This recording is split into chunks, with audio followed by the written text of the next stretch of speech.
Alrighty, on this episode of Faith in Focus, I want to talk a little bit about a video that kind of went viral in the conservative media circuit, and it kind of went viral even just in the mainstream corporate press because there was some language that was used that may have been interpreted as inflammatory. It was interpreted as inflammatory and hostile and dangerous, and of course that's kind of the landscape we live in now, where words are taken and distorted and twisted by all different sides and used as weapons to cudgel the other side into saying things they didn't actually say. So, but it was about this issue of transgenderism.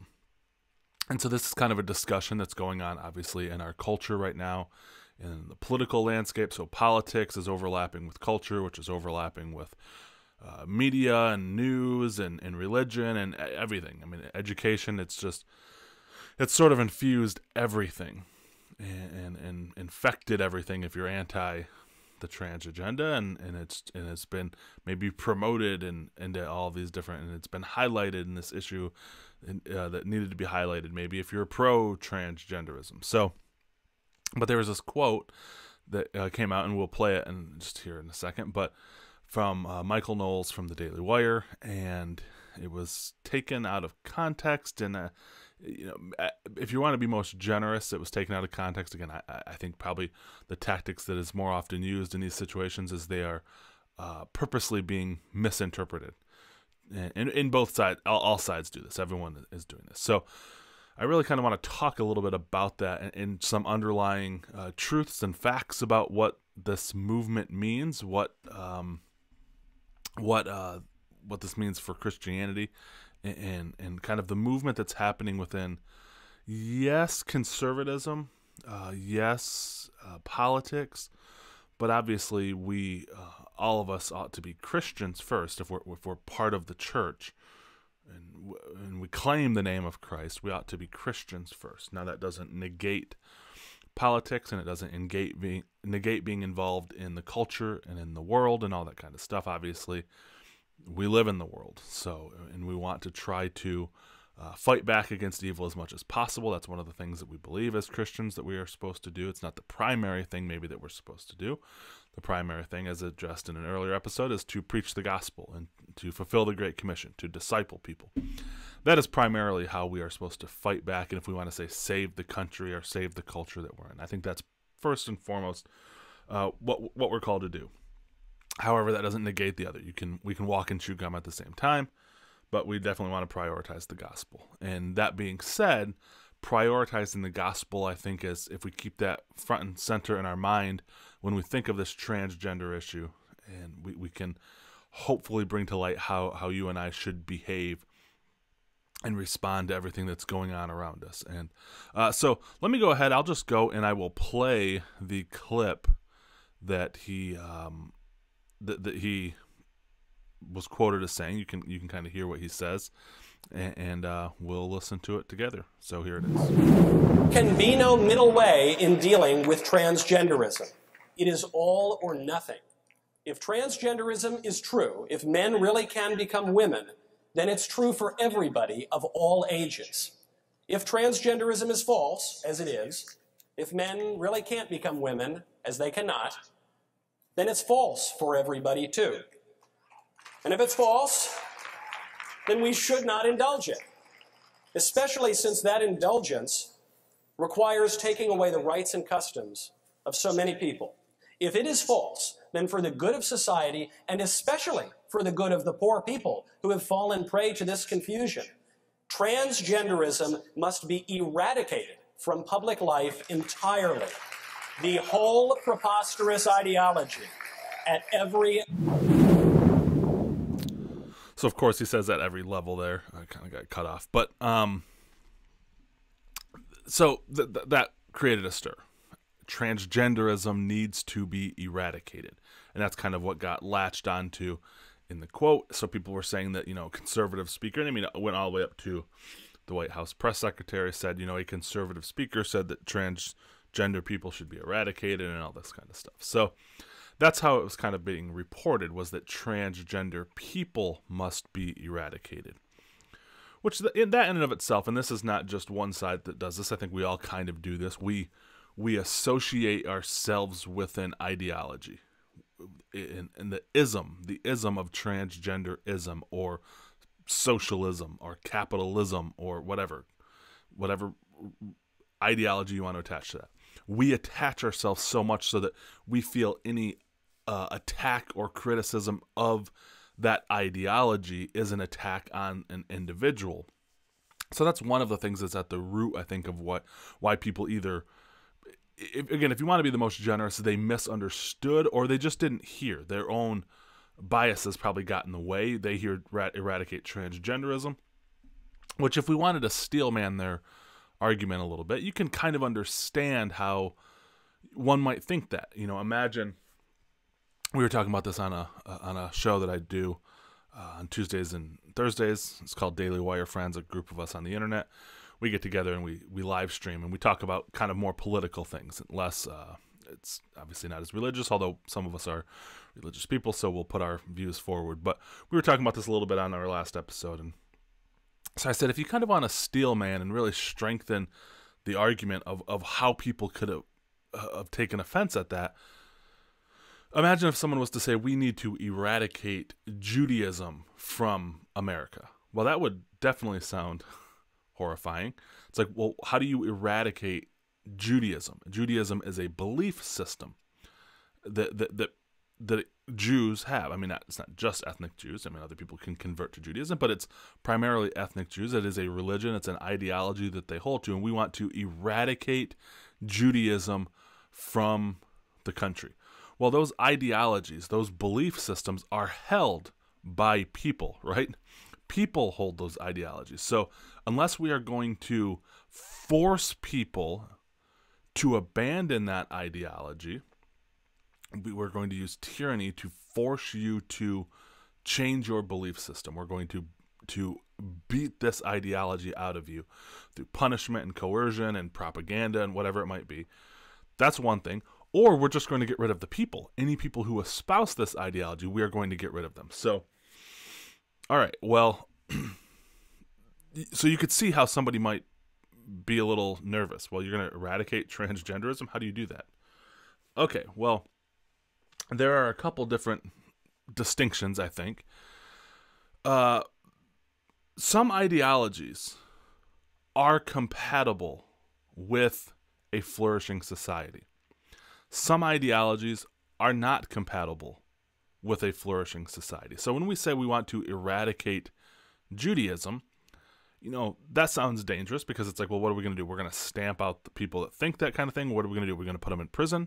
We're going to lock them up. We're going to send them to a gulag. We're going to just actually eradicate them. What are we going to do? Well, that sounds fairly harsh. I don't think we should go down that path.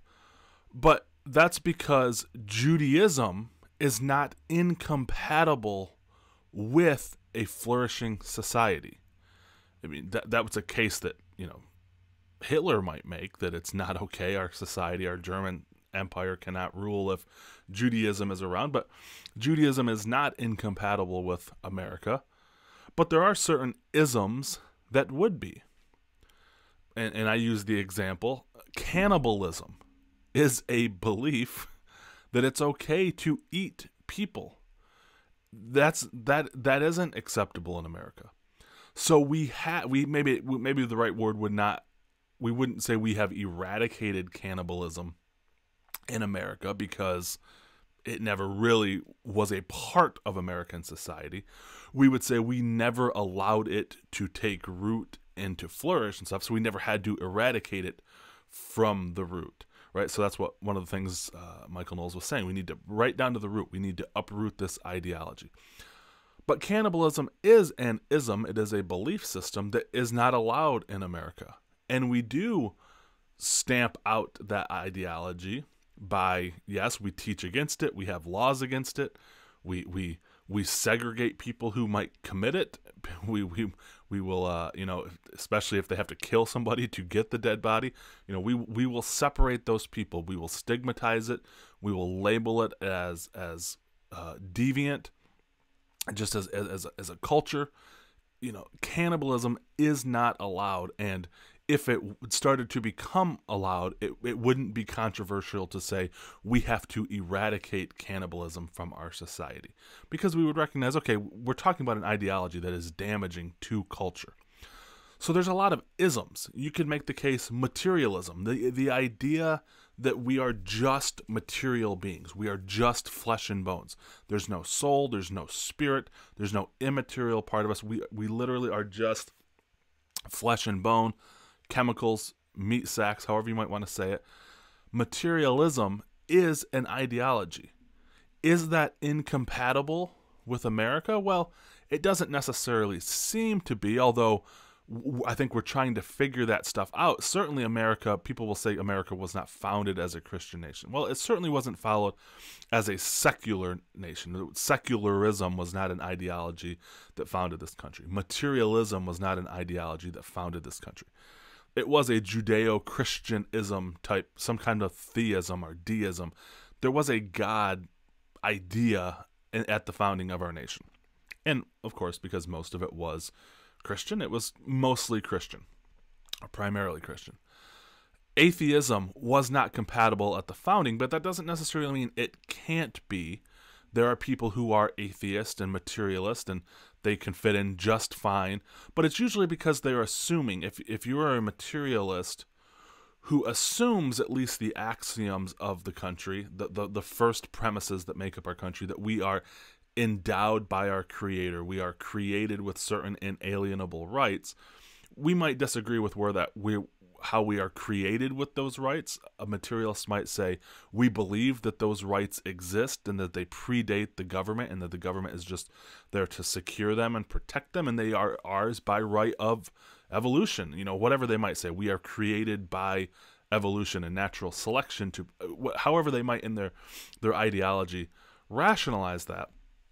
But so we're trying to figure out, but there may be some things like abortion and certain things, drugs, certain things that are maybe criminalized or stigmatized, that it's like, hey, should you really be doing that thing? Well, if we're just material, if it's just materialism, sure, do whatever you want with your bag of bones that is your body. We may find that materialism is not compatible with the American culture and the American political system. So that is what Michael Knowles was talking about, and he really pressed the issue, and he said in there that it's transgenderism is false. That's what he was pushing, and that's what at the heart of it. To defend what he was saying it is false. If it's true for everyone, and within the context of what's going on, obviously, in our culture, there are different states passing different laws. They're outlawing this idea of being able to teach transgenderism in schools, and to the extent to which it's allowed to be taught. Some states are saying, you can teach it until the age of 8, or you can whatever, or you can start transitioning children when they're 16, or socially transitioning them at certain. All of these different states are trying to figure out different rules and laws and regulations around when it's okay to transition a child. And what his point that he was trying to press was that transgenderism, that this basic belief that it's not even really, if you wanted to, I think, be generous, if I could be generous to transgenderism, we kind of might say it's something like transgenderism believes that men can become women, whereas a transgender person might say it's not that a man becomes a woman, it's that person was never a man to begin with. They were always a woman. They were just maybe trapped in a biologically man's body, which is kind of a religious belief in and of itself. But regardless, that idea that somebody could be in the wrong body and you have to change their body parts to match a different part, that belief system, that can happen, is, and then there's different things, is it just a person's personality? Maybe they are more feminine. They're a masculine person who's maybe a little bit more feminine. So on the binary of male and female, that maybe they lean more towards the feminine side. There could be myriad reasons of why a person might feel like they are the opposite gender or the opposite sex. But the belief that they actually are the opposite one and they need to change their body and that is transgenderism. It is this belief system. It is this ideology. And what Michael Knowles was saying was that that is either true for all people of all ages for all time, or it is false for all people of all ages of all time. So he's making the point that this is a truth claim that is being made, that transgenderism is either true or it is false. And if it's true, well, then we ought to uphold truth and dignity in what is in keeping with reality. If it is false, then we ought not indulge it, especially if it... Now, of course, there are things that are false that we allow in our culture. Things like I just mentioned, materialism. There is no God, we're just material beings, there's no soul, there's no spirit. That is either true or false. There's no middle ground. We're not halfway material, but sometimes spiritual. That's ridiculous. Either Christianity and religion and theism and what the claims of... And this is true of all truth. Either Christianity is true or materialism is true. They can't both be true. So one of those is false, but we obviously tolerate and allow, and we don't legislate against the opposite belief just because it's false.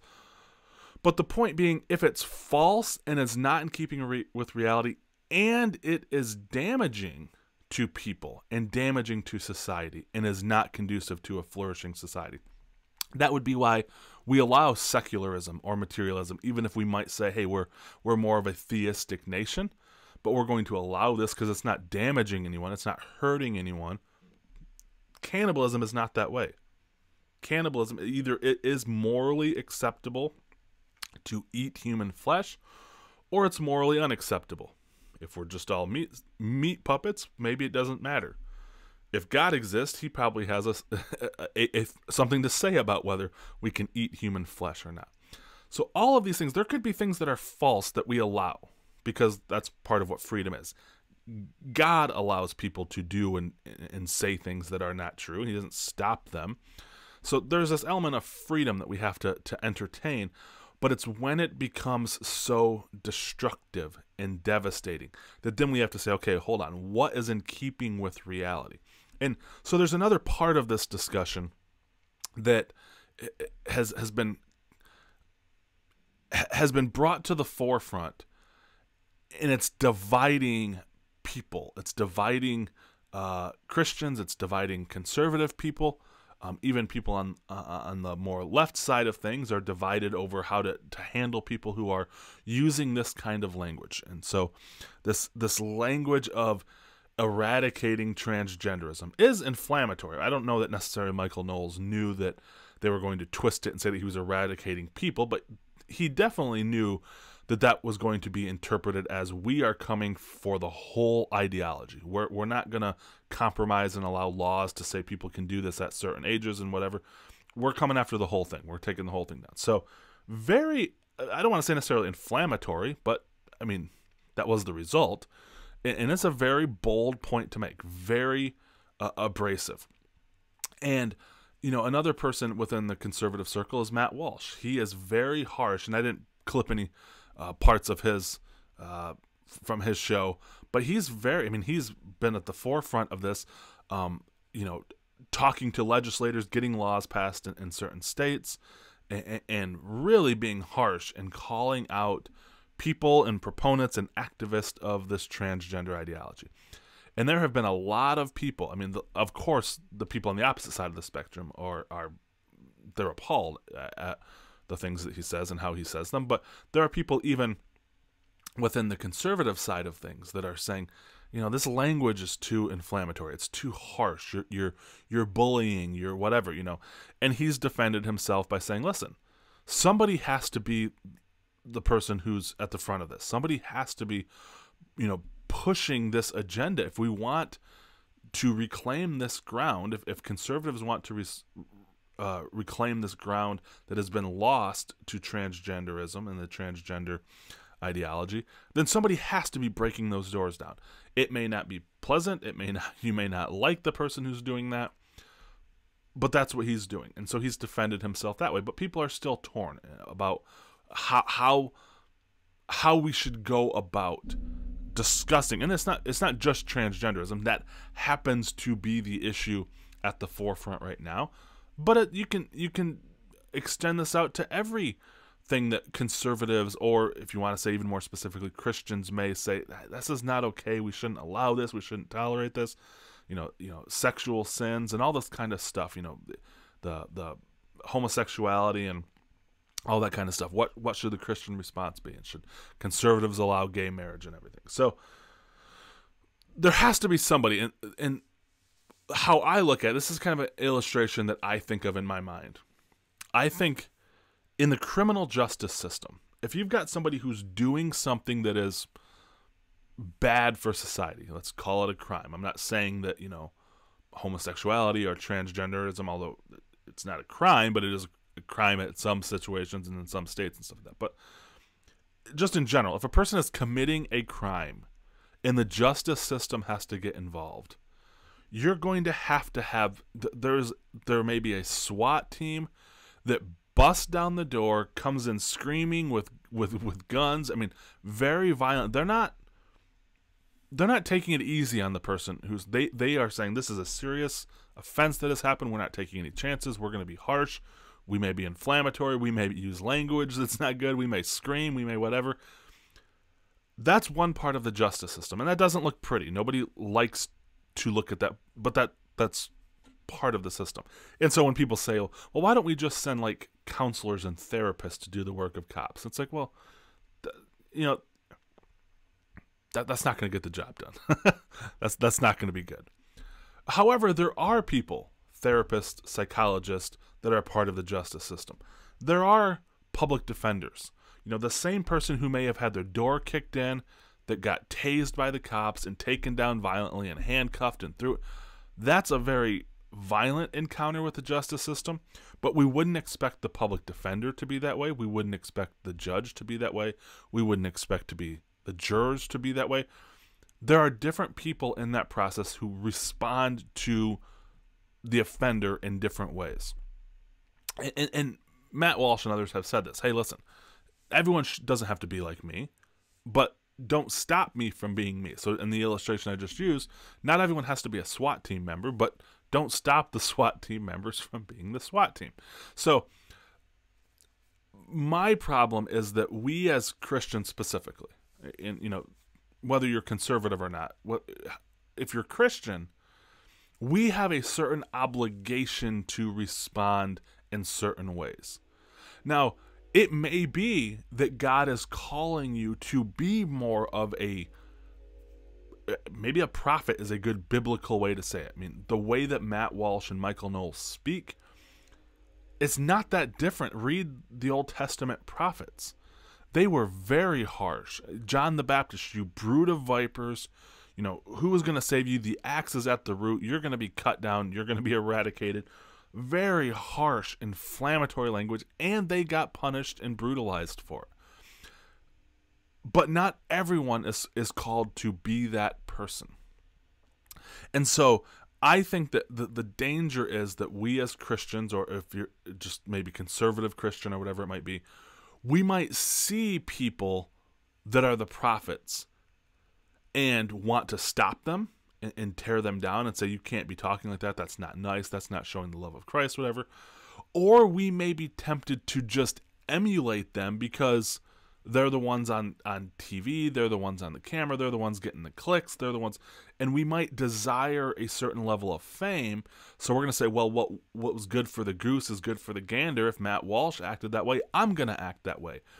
And then we find ourselves on our own personal social medias with people that we know and that are intimate people in our lives, friends, family members, loved ones, and then we're treating them like a prophet, like a Matt Walsh, screaming and calling names and berating and tearing down and eradicate this and all that kind of stuff, when what that person needs is somebody to love them in a different way. Now notice I say love them in a different way, because love ultimately is the purpose in all this. We should want to love people who are outside of the fold. People, again, in this instance, it's transgenderism. People who are being deceived. I mean, we believe, if we agree with what Michael Knowles was saying, that it's false. These are people who have been deceived. So we want to love them back to truth, and love might be harsh. It may be words that are hard, but it may also be a gentle word and a soft answer and a soft response. It may be not saying the thing that you think you should say because, you know, that's not going to get interpreted correctly. And that's why, you know, I've said this before on this podcast, but that's why when we think about Jesus, we often think of like he's our model for life. So what we end up doing is we look to Jesus and how he responded to things, and we try to emulate those things. But as I've said, Jesus interacted with specific people in specific times in specific places, and he didn't always respond in the same way. Sometimes he sat down with the Pharisees and had dinner with them. Sometimes he wigged out and screamed at them and called them whitewashed tombs and hypocrites and all that kind of stuff. So you can't just look at Jesus as a model and try to emulate that. You can't just look at Matt Walsh and say, well, he claims to be a Christian and this is how he's acting and that's loving, so I'm going to do it that way too. It's every instance and every encounter we have to be in tune with the Spirit enough to know, how, God, do you want me to respond to this person that I'm interacting with?